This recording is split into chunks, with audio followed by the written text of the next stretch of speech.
Assalamualaikum warahmatullahi wabarakatuh.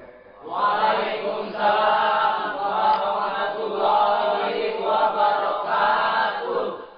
Bismillahirrahmanirrahim. Alhamdulillahi rabbil alamin. Wassalatu wassalamu ala ashrafil mursalin wa ala alihi wa ashabihil mujahidin at-tahirin, amma ba'du. Saudara-saudara kaum muslimin rahimakumullah. Sebagai kelanjutan dari pembicaraan kita tentang serial para nabi, maka pada pertemuan kali ini kita akan membicarakan riwayat tentang Nabi Sulaiman alaihi salam dan Ratu Balqis. Nabi Sulaiman adalah putra dari Nabi Daud alaihi salam, yang Nabi Daud ini merupakan keturunan yang ke-12 dari Nabi Yakub. Pada diri Nabi Sulaiman bertemu kebesaran dunia dan kebesaran akhirat. Ya, beliau seorang raja, ya, beliau seorang rasul. Ya, beliau seorang pemimpin agama. Ya, juga beliau adalah seorang pemimpin negara. Alangkah idealnya memang jikalau ulama menjadi umara, atau jikalau umara adalah seorang ulama. Dengan posisinya sebagai ulama, maka nilai kepemimpinannya terpelihara dari segala macam bentuk penyelewengan. Dan dengan kedudukannya sebagai umara, dia akan lebih efektif memberikan komando kepada rakyatnya untuk hidup melaksanakan perintah-perintah Allah. Tetapi oleh karena orang yang sekaligus jadi ulama dan umara termasuk jenis makhluk langka, maka agama hanya akan memberikan pesan agar yang bernama ulama dan umara saling bekerja sama untuk kemaslahatan dan kemanfaatan rakyat. Ulama adalah ulama, umara adalah umara. Jikalau keduanya bisa berjalan dan berdampingan dengan baik, rakyat akan jadi nikmat. Tapi kalau keduanya centang perenang, tentu rakyat akan jadi kiamat adanya. Ma'asyiral muslimin rahimakumullah. Mengapa figur Nabi Sulaiman adalah figur yang bertumpu kebesaran dunia dan akhirat? Kita lihat dari sejarah bahwa Allah memberikan mukjizat kepada para rasulnya biasanya sesuai dengan kecenderungan umat yang dihadapi pada waktu itu. Umat yang dihadapi Nabi Musa alaihi salam adalah umat yang senang kepada kegagahan, suka kepada bentuk badan yang kuat. Oleh karenanya mukjizat yang diberikan Allah kepada Nabi Musa berupa kekuatan, baik tongkat maupun tenaganya. Sebaliknya, umat di zaman Nabi Isa alaihi salam cenderung berbangga dengan kemahirannya di bidang ilmu kedokteran dan ketabiban. Maka mukjizat yang diberikan Allah kepada Nabi Isa adalah mukjizat yang bisa mengatasi semua itu, sehingga Nabi Isa dengan izin Allah bisa menyembuhkan orang yang kena penyakit kusta, belang, bahkan sampai bisa menghidupkan orang mati dengan izin Allah. Di zaman Nabi Muhammad sallallahu alaihi wasallam, kecenderungan umat kepada kemampuan bersyair, sehingga ketika itu yang dihargai adalah ujung tombak dan ujung pena. Ujung tombak dalam arti pahlawan perang, dan ujung pena dalam arti seniman dan penyair. Maka di antara mukjizat terbesar yang diberikan kepada Nabi adalah Al-Quranul Karim, yang keindahan gaya bahasanya tidak seorang penyair pun sanggup menandinginya. Di zaman Nabi Sulaiman alaihi salam, kebesaran dan kemegahan dunia, kekuatan dan kejayaan menjadi ukuran. Kita tahu bahwa Jalut yang dihadapi oleh Nabi Daud adalah seorang yang bertubuh besar dan gagah perkasa, yang dalam sejarah lebih kita kenal dengan nama Goliat misalnya. Maka tidak heran kalau mukjizat yang diberikan Allah kepada Nabi Musa merupakan mukjizat yang bertumpu antara kebesaran dunia dan kebesaran akhirat, sebagai raja dan juga sebagai nabi. Tetapi yang patut menjadikan pelajaran buat kita terhadap seluruh kebesaran yang diberikan itu, Nabi Sulaiman berkata, "Haza min fadli Rabbi liyabluwani aashkuru am akfuru." Semua ini, kekuasaan dan kebesaranku, kejayaan dan kekayaanku, adalah anugerah Tuhan untuk menguji diriku. Adakah aku menjadi bersyukur karenanya, atau malah aku menjadi ingkar karenanya? Alangkah baiknya jikalau ucapan Nabi Sulaiman ini kita bisa resapi dan kita bisa terapkan dalam kehidupan ini. Seorang pedagang yang berhasil berkatalah seperti perkataan Nabi Sulaiman. Seorang pejabat dengan kedudukan tinggi berkatalah seperti perkataannya Nabi Sulaiman. Seorang ulama dengan posisi sebagai pemimpin yang non formal berkatalah seperti perkataan Nabi Sulaiman. Seluruhnya berkata, "Haza min fadli Rabbi." Seluruhnya ini adalah karunia Allah untuk menguji diriku, adakah aku bersyukur atau aku menjadi ingkar karenanya. Inilah sekelumit tentang kebesaran Nabi Sulaiman alaihi salam. Pada usia 13 tahun, beliau sudah mewarisi kerajaan ayahnya Nabi Daud dengan meninggalnya Nabi Daud alaihi salam. Dan sejak itu, keistimewaan Nabi Sulaiman alaihi salam sudah nampak dalam kehidupan. Beberapa keistimewaan bisa kita catat dari pribadi Nabi Sulaiman ini. Pertama, beliau cerdik, cerdas dan bijaksana, dan tentu saja harus begitu. Kalau Rasul goblok, mana ada umat yang mau ikut. Tetapi kecerdikan dan kecerdasan serta sifat bijaksana ini nampak dari beberapa kisah yang pernah dihadapinya. Pertama, di saat beliau berumur 11 tahun, ketika itu yang menjadi raja adalah ayahnya Nabi Daud, datang mengadu seorang petani bahwa sawah ladangnya, tanaman-tanaman yang ditanamnya habis dimakan oleh binatang ternak dari tetangga di sebelahnya. Maka ia mengajukan usul agar binatang ternak yang memakan tanam-tanamannya itu diberikan saja kepadanya. Nabi Daud meluluskan permintaan petani ini, tapi Nabi Sulaiman berkata, "Ayah, maafkan saya. Kalau boleh saya mengajukan usul, jangan seluruh binatang ternak gembala itu diberikan kepada petani. Akan lebih baik kalau binatang ternak yang memakan tanam-tanamannya itu diberikan kepada si petani selama 1 tahun. Apabila ia berkembang biak, beranak, hasil susunya seluruhnya selama 1 tahun itu boleh dimanfaatkan oleh petani tadi. Dengan demikian saya rasakan ini merupakan satu yang lebih adil ketimbang yang tadi itu." Keputusan Nabi Sulaiman ini diterima baik oleh ayahnya, oleh si petani, dan oleh si gembala tadi. Pada usia 11 tahun, ia sudah menunjukkan kecerdikan, kecerdasan, dan sifat yang bijaksana.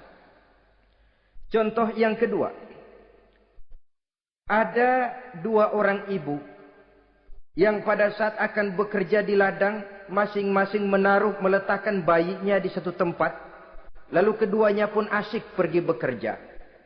Sedang kedua ibu itu bekerja dengan asyiknya, datanglah seekor serigala menerkam salah seorang anak bayi tadi. Dan kemudian dibawanya. Tinggallah anak bayi seorang. Ketika kedua ibu tadi kembali ke tempat dia meletakkan anaknya, maka keduanya lalu berebut anak yang satu itu. Jadi kasus berebut bayi rupanya memang sudah ada dari dulunya. Yang satu berkata itu anaknya, yang lain mengakui itu pun juga anaknya. Akhirnya keduanya mengadu kepada Nabi Sulaiman. Masing-masing ngotot, tidak ada yang mau mengalah. Akhirnya kata Nabi Sulaiman, "Kalau kamu berdua tidak ada yang mau mengalah, sudahlah begini saja. Berikan bayi itu kepada saya, akan saya belah dua supaya adil. Masing-masing kamu bawa sarang sepotong. Ibu yang seorang berbinar matanya, kelihatannya gembira dengan keputusan itu. Saya setuju Nabi Sulaiman, ini keputusan yang sangat adil. Betul, belah dua saja bayi itu. Tapi ibu yang seorang malah berurai air matanya, membasahi pipinya. Ya Sulaiman, daripada Tuhan belah dua anak itu, biarlah berikan saja kepada ibu yang mengaku tadi itu. Tidak sampai hati saya melihat anak yang begini ini harus menjadi korban. Biarlah dia diasuh oleh ibu yang mengakuinya tadi, asal dia tetap hidup. Nabi Sulaiman tersenyum, lalu berkata kepada ibu yang berurai air mata tadi, ambillah anak ini bu, karena ia memang benar anak ibu. Sebab sekejam-kejamnya hati seorang ibu tidak akan sampai melihat anaknya dibelah dua. Adapun engkau ibu yang gembira, engkau sesungguhnya ibu yang kurang ajar. Cuma sekedar ngaku-ngaku, buktinya anak mau dibelah dua, kamu setuju. Ibu macam apa kamu anak dibelah dua setuju? Akhirnya ibu yang satu itu menerima hukuman yang setimpal karena mengakui sesuatu yang bukan haknya. Di sini kita lihat kebijaksanaan yang dimiliki oleh Nabi Sulaiman alaihi salam. Bukti yang ketiga. Pada waktu beliau mengadakan jihad fi sabilillah, beliau mengadakan mobilisasi dana. Tidak cuma manusia, binatang seluruhnya ikut memberikan sumbangan. Ketika datang gajah, gajah nyumbang kerbau. Datang kerbau, kerbau nyumbang kambing. Datang kambing, kambing nyumbang ayam. Datang ayam nyumbang burung. Datang burung nyumbang balang. Datang balang nyumbang semut. Gajah yang nyumbang kerbau, ngelihat balang nyumbang semut, ketawa. Hei semut, balang, Nabi Sulaiman kamu berikan semut untuk apa kayak gitu kecilnya? Lihatin dong saya, nyumbang kebo, kata gajah. Nabi Sulaiman tersenyum seraya bersabda, al-hadiyatu biqadril muhdi. Pemberian itu memang sesuai dengan kemampuan orang yang memberi. Kalau gajah nyumbang kerbau, itu wajar saja. Gajah besar, sumbangannya pun besar. Sebaliknya kalau balang nyumbang semut, itu juga memang pantas. Balang kecil, sumbangannya pun kecil. Yang tidak wajar kalau ada balang mau nyumbang kerbau, ada gajah nyumbang semut. Di sini kelihatan watak yang bijaksana dari Nabi Sulaiman alaihi salam. Ini merupakan ciri keistimewaannya. Setiap rasul dibekali dengan sifat ini yang namanya sifat fatonah. Cerdik, cerdas, dan bijaksana. Yang ini memang merupakan mukjizat.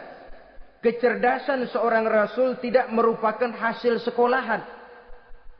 Tapi merupakan bimbingan wahyu semata-mata. Dan ini yang tidak bisa ditandingi oleh manusia.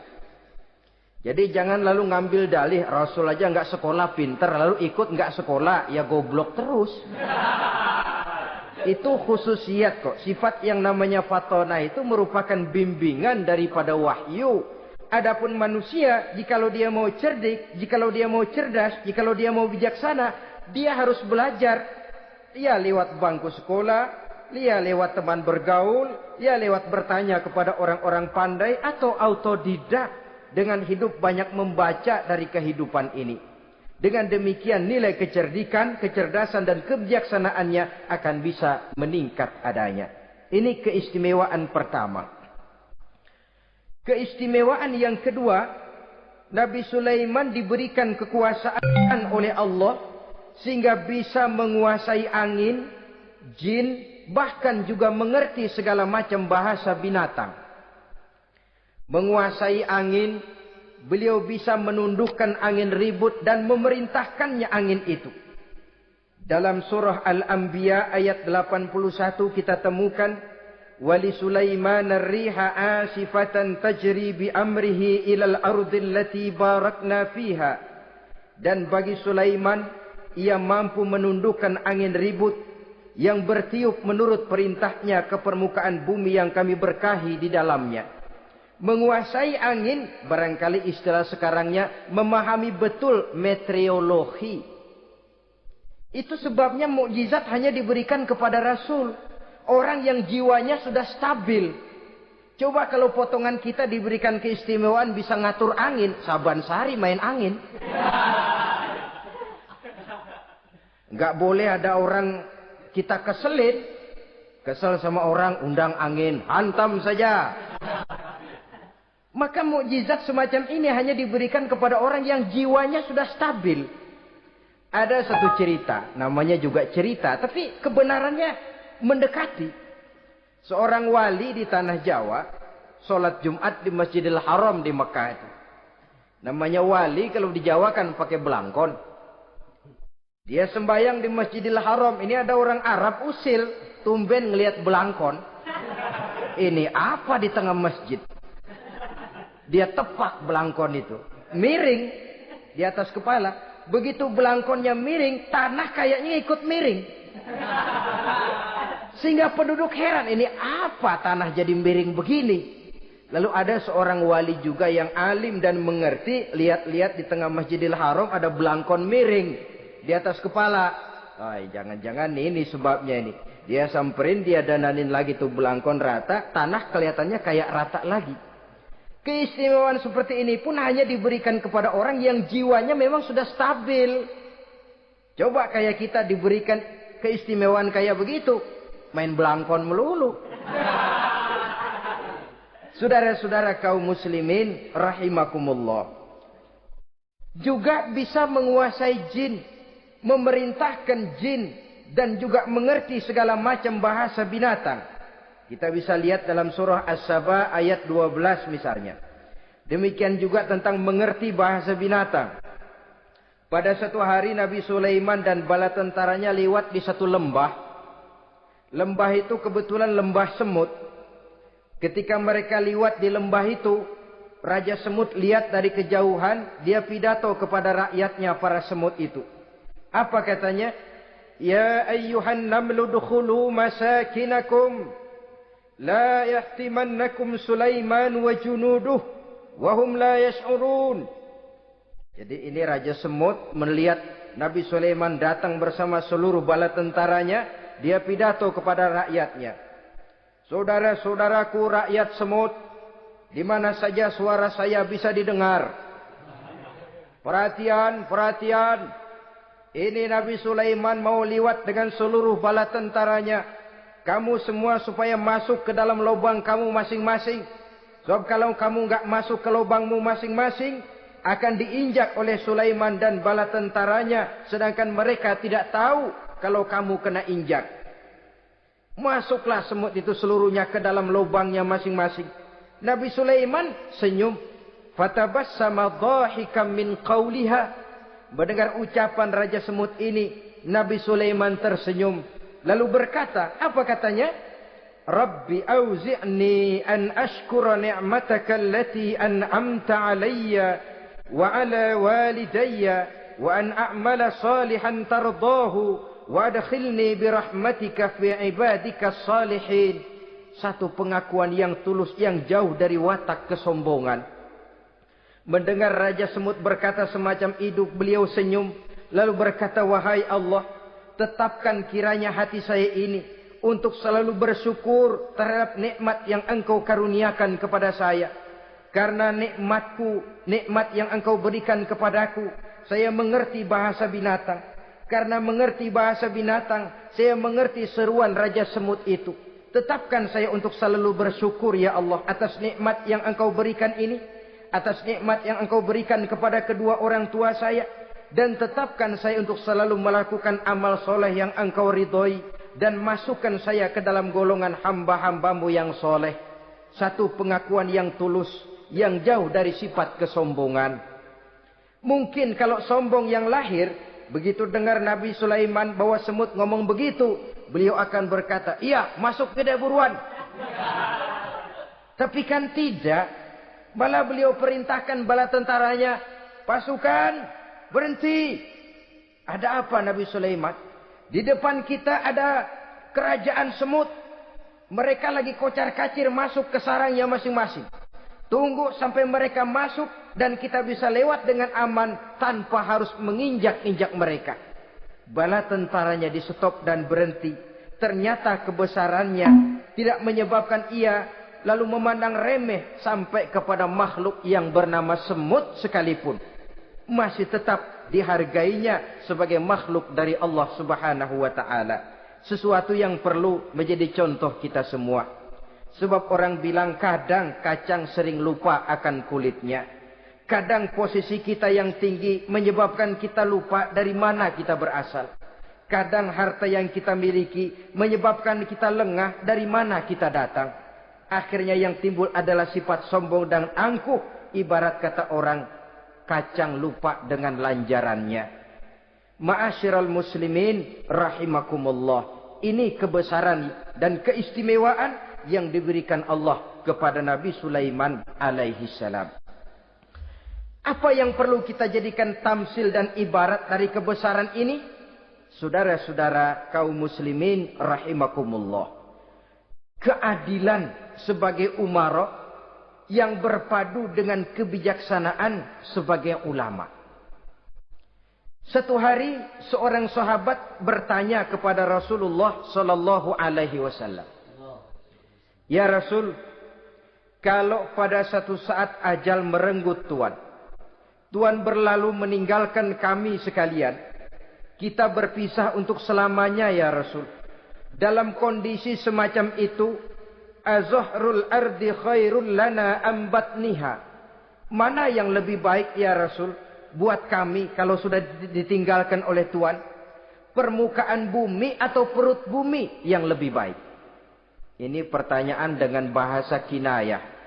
Permukaan bumi maksudnya hidup. Perut bumi maksudnya mati. Orang kalau sudah masuk ke perut bumi kan habis. Ya Rasul, kalau engkau sudah tidak ada meninggalkan kami semua, mana yang lebih baik buat kami, hidup atau mati? Bukan main pertanyaan ini. Di satu sisi menggambarkan cintanya sahabat kepada Nabi. Sehingga kalau tidak bisa mati bersamaan, biarlah mati beriring saja. Di lain pihak juga mencerminkan bingungnya sahabat kalau sudah ditinggalkan oleh Rasul. Atas pertanyaan ini apa jawab Rasul? Kamu enggak usah khawatir. Walaupun aku sudah tidak ada, kembali ke hadratullah azza wa jalla, meninggalkan kamu semua, kamu tidak usah bingung. Dengan syarat, idza kana umaraukum khiyarukum wa amrukum syura bainakum wa aghniyaukum askhiyaukum fa zahrul ardi khairul lakum min batniha. Kalau saja para umara, kalau saja pemimpin-pemimpin kamu adalah orang-orang yang terbaik di antara kamu, dan seluruh persoalan yang kamu hadapi dapat kamu musyawarahkan dengan baik, lalu orang-orang kaya di antaramu adalah orang-orang yang dermawan, ketika itu walaupun aku sudah tidak ada, hidup lebih baik daripada mati. Permukaan bumi lebih baik daripada perut bumi. Dengan catatan tiga tadi. Pemimpinmu orang yang terbaik di antara kamu. Segala persoalan kamu musyawarahkan. Dan orang kayamu orang dermawan. Walaupun aku tidak ada, hidup lebih baik daripada mati. Tapi sebaliknya kata Nabi. Idza kana umaraukum syirarukum. Kalau umarokmu, pemimpin-pemimpinmu adalah orang-orang yang terjahat di antara kamu. Wa amrukum ala nisaikum. Dan segala urusanmu sudah diatur oleh perempuan. Walaupun dia tidak naik di bidang eksekutif, tidak memegang kekuasaan. Tapi kekuasaan bayangannya jauh lebih menentukan daripada kekuasaan yang sesungguhnya. Kalau perempuan sudah ikut campur mengaturmu, kemudian wa askhiyaukum bukhalaukum. Orang-orang kaya di antaramu adalah orang-orang yang bakhil bin pelit alias kikir. Maka ketika itu kata Nabi, fabatnul ardi khairul lakum min zahriha. Perut bumi lebih baik daripada permukaan bumi. Apa yang bisa diharapkan dari pemimpin yang zalim, perempuan yang sok kuasa, dan orang-orang kaya yang bakhil dan pelit? Dalam kondisi semacam itu, bertemulah kita dengan yang bernama kiamat. Dan kalau sudah kiamat macam itu kata Nabi, perut bumi lebih baik daripada permukaan bumi. Maka yang kita perlukan sekarang adalah kerjasama antara ulama dengan umara. Ulama bukan umara, umara pun bukan ulama. Harus saling kerjasama dan jangan saling memperalat. Kerjasama menurut bidangnya masing-masing menjadi yang terbaik di bidangnya. Jangan sudah jadi kiai karena ingin berpartisipasi aktif lalu pindah jadi pemborong jembatan. Tidak sadar akan profesinya. Dan orang lalu tidak bisa berkata, apaan kiai mubalik bisanya cuma ngomong saja. Sekarang kan zaman pembangunan perlu karya nyata. Mana ada ustadz kiai mubalik bikin irigasi. Cuma pidato saja. Apa kemiskinan bisa diatasi dengan pidato? Ini juga orang tidak ngerti urusan. Wong Nabi saja ngajarin kok. Iza wusidal amru ila ghairi ahlihi fantaziris sa'ah. Yang kemudian diterjemahkan dalam manajemen modern. The right man on the right job. Bahwa persoalan harus diserahkan kepada orang yang memang ahlinya. Lah kalau kiai ngurus irigasi, apa nanti lurah mau ngajar fikih? Camatnya ngajar tafsir. Kacau jadinya. Makin ruwet jalur birokrasi, makin banyak orang meninggalkan profesi dan malah melaksanakan sesuatu yang bukan profesinya. Untuk memberesi keruwetan birokrasi termasuk diantaranya menanamkan kesadaran profesi yang menimbulkan kebanggaan dan kebanggaan yang membuahkan tanggung jawab terhadap profesi itu. Sebab orang kalau sudah bekerja menurut profesinya walaupun tidak kaya tapi hidupnya tenang. Kenapa? Karena panggilan jiwanya. Seorang kiai yang diajak ngobek walaupun objeknya gol puluhan juta. Kaya belum tentu tenang. Karena saya yakin bukan ke sana panggilan jiwanya. Ma'asyiral muslimin rahimakumullah. Itulah sebabnya kerjasama. Ulama membangun lingkungannya. Ulama membangun manusianya. Umarok membangun lingkungannya. Sehingga terciptalah wujud daripada pembangunan manusia seutuhnya. Ya zahirnya, ya batinnya. Seluruh kita berpartisipasi, hanya bidangnya saja yang berbeda-beda. Jangan yang satu merasa lebih berjasa dari yang lain. Jangan yang satu merasa lebih penting dari yang lain. Seluruh kita penting, seluruh kita berjasa, cuma bidang kita saja yang berbeda-beda. Inilah bahasa Quran, kullun ya'mal ala syakilatih. Setiap orang bekerja menurut profesinya masing-masing.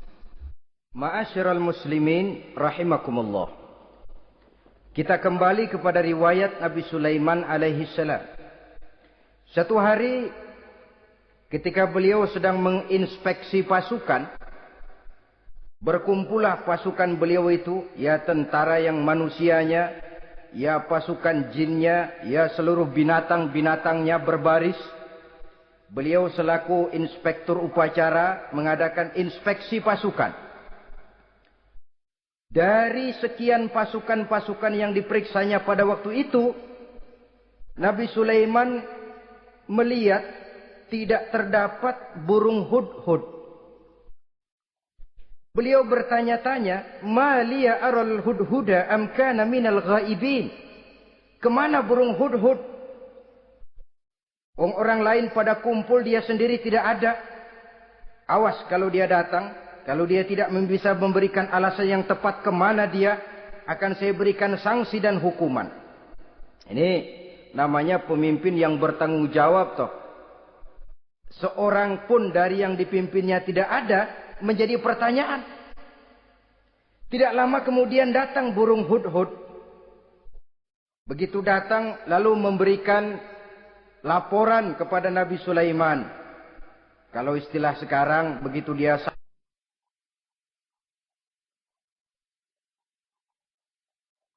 sampai berdiri hormat, lapor, kata hudhud ini.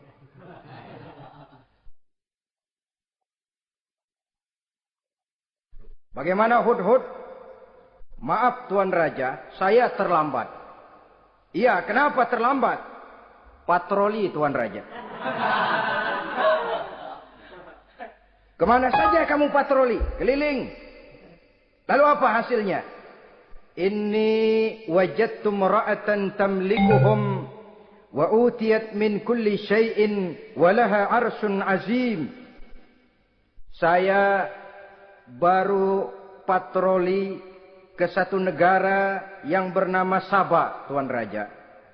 Sabah, saudara tahu Sabah? Di mana itu? Dekat ibu kota Yaman sekarang. Di sana Tuan Raja, kata Hudhud ini, wajadtu mra'atan tamlikuhum. Yang jadi raja perempuan. Kalau Tuan raja besar, Tuan orang laki. Ayah Tuan raja besar, Nabi Daud, laki. Ini mah model Tuan Raja. Orangnya rajanya raja besar tapi perempuan. Tumben saya ngelihat ada raja perempuan. Kerajaannya begitu besar. Begitu. Iya. Lalu dia jadi raja bagaimana? Ya mewarisi kerajaan ayahnya Sri Baginda Raja Syarahil. Ketika ayahnya wafat dia naik. Walaha arsyun azim. Singgasananya besar. Bagus. Antik Tuan Raja. Terus bagaimana lagi? Wajadtuha wa qaumaha yasjuduna lisyamsi min dunillah. Yang jadi pikiran saya Tuan Raja, dengan kekuasaan yang besar, mereka itu seluruhnya, seluruh bala tentaranya dan kaumnya, yasjuduna lisyamsi. Mereka menyembah matahari, bukan menyembah Allah. Mendengar ini Nabi Sulaiman tergerak hatinya. Waktu mendengar rajanya perempuan, kekuasaannya besar, belum tergerak. Tapi ketika sampai kepada yasjuduna lisyamsi, mereka sujud kepada matahari, di situ pribadi seorang rasulnya tergerak. Siapa nama ratu itu? Namanya Ratu Balkis Tuan Raja. Begini Hudhud, laporan kamu saya terima.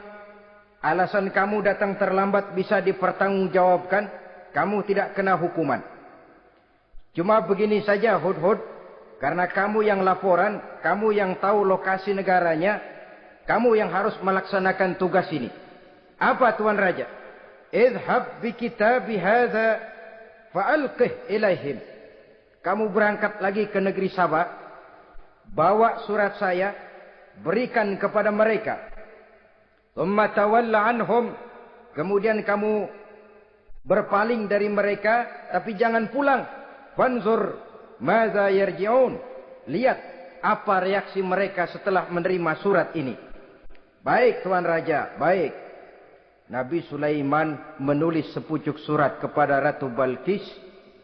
Dan surat itu dibawa oleh burung Hudhud tadi. Terbanglah si burung Hudhud ini ke negeri Sabah. Masuk ke istana Ratu Balkis. Dan surat itu jatuh di kamar Ratu Balkis. Diambil surat tadi. Kemudian dibaca.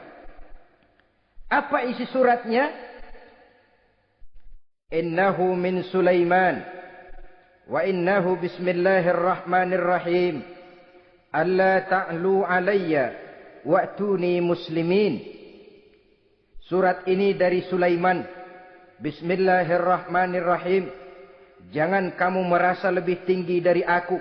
Datanglah kepadaku dan masuk ke dalam agama Islam. Suratnya singkat, padat, ultimatum. Jadi enggak pakai bahasa kembang, enggak pakai bahasa basi, langsung kepada isi. Surat ini dari Sulaiman. Bismillahirrahmanirrahim. Jangan kamu merasa lebih tinggi dari aku. Datanglah kepadaku dan masuklah ke dalam agama Islam. Ini yang disebut dakwah langsung tanpa pakai kembang. Saudara-saudara, menerima surat semacam ini, Ratu Balkis lalu ngumpulin para pembantu kerajaan, aparat pemerintah lah zaman sekarang. Termasuk menteri-menteri dipanggil sidang darurat di istana Ratu Balkis. membahas datangnya surat dari Nabi Sulaiman alaihissalam. Tuan-tuan para menteri, bagaimana Sri Ratu? Saya dapat surat. Dari mana? Dari Sulaiman. Katanya apa? Jangan kamu merasa lebih hebat dan lebih tinggi dariku. Datanglah kemari dan masuklah ke dalam agama Islam. Menurut pendapat tuan-tuan menteri, bagaimana surat ini? Apa kita penuhin permintaannya? Kita datang rame-rame masuk Islam? Oh, kata menteri, jangan dulu tuanku. Gengsi dong. Kita ini kan kerajaan besar. Tentara kita gagah. Masa mau menyerah tanpa syarat? Soal nanti kita kalah atau menang itu soal lain, Tuan Perdana Menteri, Tuan Ratu. Tapi bahwa kita punya harga diri itu harus kita tunjukkan lebih dulu. Jadi menurut Tuan Menteri bagaimana? Kami sih nunggu komando Tuan Putri saja. Artinya kalau boleh perang saja. Cuma mau duluin takut dikira nyelongcong. Kami sih gimana komando Tuan Ratu saja. Tuan komandokan berangkat, kami segera berangkat. Terserah Tuan Putri, kami seluruhnya loyal, taat dan setia menunggu titah dari Sri Paduka Ratu. Terima kasih para menteriku. Soal kesetiaanmu saya tidak meragukan. Tapi perang dimanapun selalu membawa kerugian. Kita menang rugi, tentu jatuh korban. Apalagi kalau kita kalah. Dan raja-raja yang mengalahkan negeri-negeri lain selalu membawa kehinaan kepada negeri yang dikalahkannya. Jadi bagaimana? Sekarang begini saja. Kita ambil jalan tengah. Lalu diplomasi dulu. Diplomasi macam apa Tuan Ratu? Kita kirim utusan kepada Nabi Sulaiman. Dari sana nanti kita lihat reaksinya. Saya memang selama ini sudah dengar siapa itu Nabi Sulaiman. Katanya orangnya masih muda, masih bujangan, bijaksana, kekuasaannya besar, tentaranya hebat. Cuma kan baru berita, kita cek. Jadi diplomasi macam apa Tuan Ratu? Kita kirim utusan kepada Raja Sulaiman. Kita bawakan hadiah-hadiahnya. Yang mahal-mahal, mewah-mewah, menarik. Pokoknya yang terbaik di negeri kita, berikan kepadanya. Lihat reaksinya. Kalau dia tergiur dengan hadiah itu, dia raja. Bukan nabi. Tapi kalau dia menolak hadiah itu, dia memang nabi. Dan apa reaksi kita nanti tergantung sikap Nabi Sulaiman. Aha, kalau begitu setujulah Ratu. Itu memang bijaksana. Diplomasi dulu. Iya, jangan datang-datang main perang aja loh. Perang sih gampang. Tapi ini kan ada meja perundingan. Sepanjang masih kita bisa menempuh jalan damai, damai saja dulu. Baik. Maka diaturlah satu barisan diplomasi untuk menuju Palestina, kerajaan Nabi Sulaiman alaihi salam. Rombongan terdiri dari 500 orang laki-laki dan 500 orang perempuan. Yang laki ganteng, yang perempuan cantik. Yang laki dikendarai dengan kuda-kuda pilihan dan yang perempuan dikendarai dengan keledai-keledai pilihan. Kuda dan keledai pun dihiasi begitu rupa. Pelanaknya yang terbagus dilapis dengan sutra.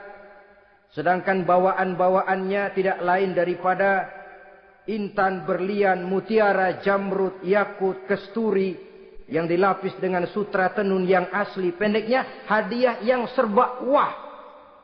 Dan rombongan ini dipimpin oleh seorang diplomat ulung dari negeri Sabah. Bernama Munzir bin Amru. Ini ahli diplomasi dari negeri Sabah. Dipesanlah oleh Ratu Balkis, kalau datang nanti kamu ke negeri Sulaiman, sikapmu harus begini, begini, dan segala macam. Ditatar dulu. Sebab ini mau diplomasi tingkat tinggi. Baik, Sri Ratu.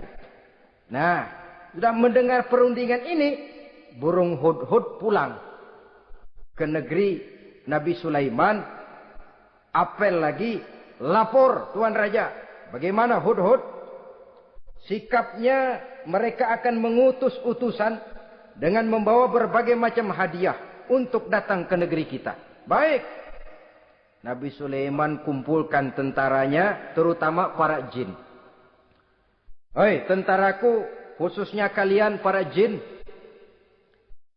akan datang rombongan tamu besar ke negeri kita. Maka mulai saat ini saya komandokan, kamu bangun satu istana yang megah, yang belum pernah ada dalam waktu yang relatif singkat. Dan lantai daripada istana itu harus dilapisi dengan kaca-kaca tebal yang bening. Bawahnya diisi dengan air, diisi dengan ikan-ikan hias yang indah-indah. Baik Tuan Raja. Maka tentara Nabi Sulaiman, sejak manusia sampai binatang sampai jin, semuanya kerja bakti membangun istana yang megah. Sehingga sebelum rombongan kerajaan Sabah ini sampai, istana sudah selesai. Mereka masuk ke dalam istana Nabi Sulaiman. Begitu melihat lantainya gemerlapan air, masing-masing pada ngangkat kain. Takut kainnya basah. Waduh, ini istana kebanjiran begini pikiran. Kata Nabi Sulaiman, enggak usah diangkat kainnya, enggak usah. Ini dilapis kaca, cuma bawahnya memang kolam. Kolamnya berisi ikan. Oh, bengong. Bengong. Bengong aja pada melongo mulutnya. Saudara-saudara, jadi persis orang yang tinggal di puncak gunung datang ke tengah-tengah kota. Kan noraknya minta ampun. Apaan aja ditunjuk. Apaan aja dilihat, apaan aja ditunjuk. Ini ya, itu ya, wah. Wah, sudah semuanya serba wah. Jadi kalau istilah tingkat diplomasinya, mereka sudah kalah mental. Dan itu sudah kemenangan pertama dari Nabi Sulaiman. Sudah shock. Mereka merasa negeri Sabah kaya, luar biasa, hebat. Begitu datang ke negeri Sulaiman, mereka jadi orang norak kayaknya. Sudah kumpul, nah selamat datang tuan-tuan ke negeri kami. Ada pesan apa? Majulah Munzir bin Amru. Tuan Sulaiman, bagaimana? Kami diutus oleh Sri Baginda Ratu Balkis untuk menyampaikan hadiah-hadiah yang kami bawa ini. Intan, berlian, yakut, jamrud, kesturi, dan barang-barang mahal lainnya. Mudah-mudahan Tuan bisa menerima dengan senang hati. Nabi Sulaiman tersenyum. Lalu beliau berkata, Atumiddunani bimalin, fama atani Allahu khairun mimma atakum. Kamu mau memberikan saya seluruh hadiah-hadiah permata intan ini? Padahal apa yang telah diberikan Allah kepada saya jauh lebih baik dari apa yang telah diberikannya kepadamu. Kamu merasa bahwa saya kekurangan semua ini? Ketahuilah tuan-tuan, saya punya lebih banyak dari apa yang tuan-tuan berikan sekarang ini. Irja' ilaihim, bawa pulang kembali seluruh hadiah ini. Sampaikan salam saya kepada ratumu, Ratu Balkis. Falana'tiyannahum bijunudin la qibala lahum biha. Kalau mereka tetap tidak mau datang menyatakan keislaman, kami yang akan datang ke sana dengan seluruh bala tentara kami yang mereka pasti tidak akan sanggup menghadapinya. Saudara bisa baca dalam surah An-Naml ayat 36. Saudara hadirin ma'asyiral muslimin rahimakumullah. Kalau orang sudah silau dengan yang namanya upeti, hadiah, harta, secara mental dia sudah jatuh. Andai kata ketika itu Nabi Sulaiman menerima seluruh hadiah tadi, maka misi kerasulannya tidak akan jalan. Wibawanya hancur. Dan dia tidak akan sanggup lagi mendakwahkan Ratu Balkis untuk masuk ke dalam agama Islam. Dia akan jadi cemoohan di negeri Sabah. Ah, Sulaiman ngomong aja dikasih hadiah telap. Nah, ternyata ada yang lebih mahal dari harta. Ada yang lebih mahal dari intan dan mutiara. Ada yang lebih mahal dari pangkat dan kedudukan. Apa dia? Harga diri. Dan itu yang langka sekarang ini.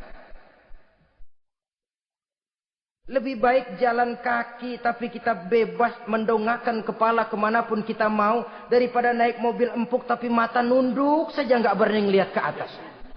Kehilangan harga diri. Ulama yang kehilangan harga diri akan menyelewengkan ayat. Pejabat yang kehilangan harga diri akan melakukan segala macam penyelewengan. Dan lain sebagainya. Harga diri sesuatu yang mahal. Terutama di kota-kota besar. Kota-kota yang menyandang gelar metropolitan. Biasanya harga diri ini sudah tidak dihiraukan orang lagi. Cuma untuk uang yang relatif kecil. Cuma untuk kedudukan yang temporer. Orang tidak segan-segan mengorbankan sesuatu yang paling mahal. Yang bernama harga diri. Akhirnya suap merajalela. Sogok menjadi-jadi. Semir pun menjamur. Bahkan malah kadang-kadang jadi target. Sehingga ada pernah berita jabatan wakil gubernur katanya dikomersilkan. Siapa yang bisa memberikan sekian puluh juta dia akan naik. Ini kalau sudah begini ya salam. Orang itu kalau memperoleh satu jabatan karena mengeluarkan banyak uang. Percayalah saudara.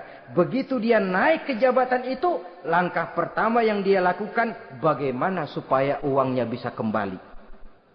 Bukan bagaimana bekerja sebaik-baiknya.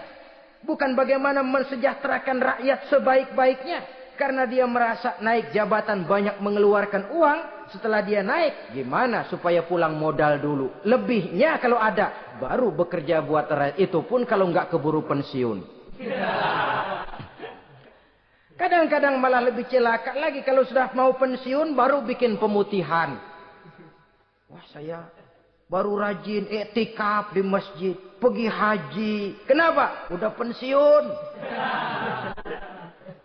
Tapi waktu masih aktif, tanda tangan masih laku, nota masih dihargai, kata belece masih berwibawa, lupa berbuat untuk hari depan dirinya sendiri, yaitu akhiratnya, konon lagi untuk umat dan agamanya. Jadi untuk mengabdi, berbuat baik kepada umat, berkhidmat kepada agama, iktikaf di masjid, tuan-tuan, tidak usahlah nunggu sampai pensiun. Manfaatkan posisi yang tuan-tuan punya sekarang ini untuk beribadah dengan sebaik-baiknya. Itu pun masih bersyukur, masih bisa mengadakan pemutihan daripada tidak sama sekali. Cuma alangkah akan lebih efektifnya lagi kalau itu diawali pada saat kita masih mempunyai posisi kunci. Ini reaksi Sulaiman, saudara-saudara, diberikan hadiah yang mahal atau midunani bimalin. Kamu mau nyogok saya dengan hadiah ini. Yang diberikan Allah lebih hebat dari yang kau bawa sekarang ini. Apa yang saya cari? Oleh Allah saya telah diberikan sesuatu yang lebih besar dari yang kau bawa. Sudah, bawa pulang saja. Sampaikan salam kepada ratumu. Kalau dia tetap ngotot tidak mau kemari. Saya yang akan datang ke sana. Dengan seluruh bala tentara. Yang saya yakin sampean akan kewalahan ngadepinnya. Pulang, sampaikan salam saya. Bawa seluruh hartamu. Diplomasi tahap pertama menang total. Utusan Raja Sabah sudah kalah mental, kalah juga fisik. Pulanglah mereka dengan membawa kembali seluruh hadiah yang mereka ingin sampaikan tadi. Bisa dibayangkan mentalnya itu. Ya. Sama juga kita sudah punya niat ingin menyogok seseorang. Tahu-tahu yang mau disogok nggak nerima. Pulang kayaknya muka kan belipet. Sulit ketemu orang. Jadi perasaan kita orang pada ngetawain aja. Padahal orang mah nggak tahu persoalannya. Tapi sikap mental sendiri itu. Jadi memang saudara-saudara ini berkaitan. Walaupun yang mau nyogok banyak. Kalau yang disogok nggak mau, nggak jadi. Walaupun ada yang minta disogok, kalau yang mau nyogok nggak ada, juga nggak nyetel. Lah ini nyetel, yang mau nyogok banyak, yang disogok pun ada. Jadilah perbuatan itu. Ma'asyiral muslimin rahimakumullah. Sampai mereka di kerajaan Sabah, mereka ceritakan itu, Ratu Balkis bengong. Ternyata yang saya dengar selama ini memang benar rupanya. Sulaiman bukan cuma raja, tapi juga rasul. Bukan cuma pemimpin negara, tapi juga pemimpin agama. Lalu bagaimana, Sri Ratu? Biar saya pikir-pikir dulu. Pikir. Bagaimana ya? Sudahlah, begini saja. Kita sekarang berangkat ke negeri Nabi Sulaiman. Saya yang akan langsung memimpin rombongan. Ada 2 tujuan Ratu Balkis sebenarnya. Tujuan pertama ingin melihat dengan mata kepala sendiri kebesaran Sulaiman yang selama ini dia cuma dengar beritanya saja. Yang kedua, ada udang di balik batu. Kalau setelah Nabi Sulaiman nanti melihat kecantikan Ratu Balkis ini, dia bisa fly. Nah, istilah anak sekarang, dia bisa fly. Nah, siapa tahu kan karena kecantikannya Nabi Sulaiman lalu jatuh hati. Dan Dewi Amor pun bicara. Nanti bila mata bertemu mata, bibir ikut senyum, hati berdetak. Maka terjadilah magnet-magnet saling bersentuhan. Percintaan tingkat tinggi. Kan lumayan dapat suami, dapat pacar seorang raja besar. Jadi dengan harapan ini berangkatlah Ratu Balkis ke negeri Nabi Sulaiman. Hud lapor lagi. Lapor. Bagaimana Hud? Ini Ratu Balkis yang mimpin sekarang. Baik, kita siap-siap. Begini saja, kata Nabi Sulaiman. Siapa yang bisa bawa singgasana Ratu Balkis ke sini? Jin Ifrit tampil. Saya. Berapa lama kamu perlukan untuk membawa singgasana Ratu Balkis kemari? Sebelum Tuan bangun dari tempat duduk, itu singgasana sudah bisa sampai kemari, Tuan Raja. Bagus. Ada yang bisa lebih cepat? Saya, kata seorang ulama. Berapa lama? Sebelum Tuan kedip. Asal Tuan kedip, Tuan melek lagi, singgasana sudah sampai di sini. Baik, kerjakan. Dalam waktu sekejap itu singgasana Ratu Balkis sudah sampai di istana Nabi Sulaiman. Pasang di sini, biar dia dudukin nanti. Rubah sedikit biar dia nggak kenalin. Dirombak sedemikian rupa. Masuk Ratu Balkis ke istana Nabi Sulaiman. Terjadilah kemudian di perundingan semacam tingkat tinggi antara raja dengan raja. Bagaimana, Tuan Ratu Balkis? Iya, Tuan Sulaiman. Iya, bagaimana? Saya kagum dengan kebesaran Tuhan. Bukan kebesaran saya. Seluruhnya ini adalah karunia Allah kepada saya. Saya dengar Tuhan menyembah matahari. Padahal matahari tidak pernah memberikan apa yang Tuhan kehendaki.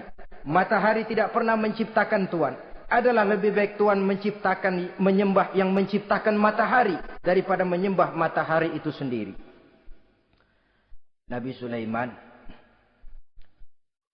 bagaimana kalau kita mengadakan ya sambil berunding, sambil lobbying istilah sekarang. Baik, lobbying pun jadi. Berjalanlah meninjau seluruh pelosok istana Nabi Sulaiman alaihi salam. Seperti halnya bala tentaranya, Ratu Balkis juga sampai di lantai kaca, angkat kain. Kata Nabi Sulaiman, jangan diangkat tuh kain. Ini bukan air, istana kaca. Bukan main kebesaran kamu.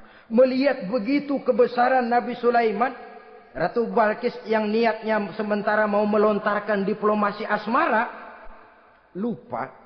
Lalu apa katanya? Rabbi inni zolamtu nafsi. Ya Allah, selama ini saya benar-benar telah zolim kepada diri saya. Begitu banyak nikmat yang engkau berikan kepada saya. Saya jadi ratu dengan kekuasaan yang besar, mewarisi kebesaran ayah. Dengan kerajaan dan bala tentara yang gagah perkasa. Bukan saya bersyukur kepadamu, malah saya menyembah matahari. Inni zolamtu nafsi. Sungguh saya telah zalim kepada diri saya. Maka mulai sejak saat ini, aslamtu ma'a Sulaiman lillahi rabbil alamin. Mulai sejak saat ini ya Allah, saya nyatakan diri, saya masuk Islam, bertuhankan Allah Rabbul Alamin. Saya tunduk kepada Nabi Sulaiman alaihi salam. Masuk Islam sebelum diplomasi asmaranya melayang, saudara-saudara. Sudah masuk Islam? Sudah. Nah, Ratu Balkis sekarang bagaimana? Ya Nabi Sulaiman, kalau saya masuk Islam, apakah kerajaan saya akan tunduk dan diatur oleh kerajaan Tuhan? Tidak. Kamu persilakan pulang ke kerajaanmu. Atur negerimu menurut cara yang kamu mau, asal sesuai dengan perintah Allah. Saya bukan penjajah. Saya cuma mengajak kamu ke dalam Islam. Saya tidak ingin meluaskan wilayah saya. Asal kamu sudah masuk Islam, tugas sudah saya jalankan. Perkara kerajaanmu, kau pulang, kau atur dan kau tetap jadi raja. Jangan merasa kalau sudah masuk Islam lalu kerajaanmu saya caplok. Islam bukan penjajah, Ratu Balkis. Baiklah Nabi Sulaiman, saya tahu. Tapi untuk melanggengkan kerjasama antara kerajaan Sabah dengan kerajaan Tuhan, caranya bagaimana? Mulai ngojok-ngojok. Dia nggak bilang lu demen aja deh sama gue. Enggak. Cuma untuk jangka panjang. Jangka panjangnya Sulaiman. Supaya kita tetap bisa kerjasama, caranya bagaimana? Ya supaya kerajaan berumur panjang, kau harus punya keturunan. Kata Nabi Sulaiman. Itu kan berarti saya harus nikah. Memang. Tapi saya ratu. Suami saya kan paling kurang juga harus maharaja, sahansa. Ya sebenarnya sih cuma dia nggak bilang aja. Di kerajaan gue nggak ada yang setimpal. Gue maunya sama elo. Itu kalau bahasa kita. Cuma ini kan bahasa perempuan. Perempuan kan paling pintar nahan perasaan. Nggak kayak orang laki. Orang laki kalau lagi mabok cinta teler. Sama siapa aja dia cerita. Gua kan lagi demen sama si Ano. Lain sama perempuan, dia paling bisa jaga perasaan. Saya kalau begitu, saya harus kawin dengan maharaja. Ya kamu tinggal pilih saja, kata Nabi Sulaiman. Nabi Sulaiman, ini Perdana Menteri udah pada mesem-mesem, udah paham ke arah mana maksudnya. Bagaimana kalau kita kukuhkan saja dua kerajaan ini, Nabi Sulaiman? Saya pun setuju kalau itu kamu punya mau. Wah, ini Perdana Menteri takbir semua. Allahu Akbar, Alhamdulillah, Alhamdulillah. Sampai akhirnya Nabi Sulaiman pun menikah dengan Ratu Balkis. Bergabunglah dua kerajaan besar itu. Saudara-saudara kaum muslimin rahimakumullah. Kemudian setelah bertahun Nabi Sulaiman wafat. Tidak seorang pun tahu karena beliau wafat sedang pegangan tongkat. Ketika tongkat dimakanin rayap, rapuh, baru beliau jatuh. Orang tahu kalau Nabi Sulaiman sudah wafat. Menurut riwayat beliau wafat itu sedang sholat. Karena sholat Nabi Sulaiman cuma diri saja. Tidak pakai ruku dan sujud. Menurut riwayat lain beliau sedang memandori jin dan tentaranya yang sedang kerja. Begitulah wafat beliau. Kita bisa baca dalam surah Saba ayat ke-14. Setelah beliau wafat, Palestina diserbu oleh Raja Bukhtanasor atau Raja Nebukadnezar. Seluruh kebesaran Sulaiman di bumi hanguskan, istananya dihancurkan, intan permata dan kekayaan beliau dirampok, dan tinggallah kebesaran Sulaiman cuma legenda saja yang kita kenal dengan istilah Haikal Sulaiman. Legenda, riwayat-riwayat yang sampai sekarang ini masih bisa kita telusuri kebenarannya. Saudara-saudara, inilah pertemuan yang singkat ini. Walaupun serba singkat, mudah-mudahan ada manfaatnya. Dengan kesimpulan, seluruh anugerah yang ada pada kita hakikatnya karunia Allah. Marilah kita menjadi orang yang pandai bersyukur atas anugerah itu. Terima kasih atas segala perhatian. Mohon maaf atas segala kekurangan. Usikum wa nafsi bitaqwallah. Wassalamualaikum warahmatullahi wabarakatuh.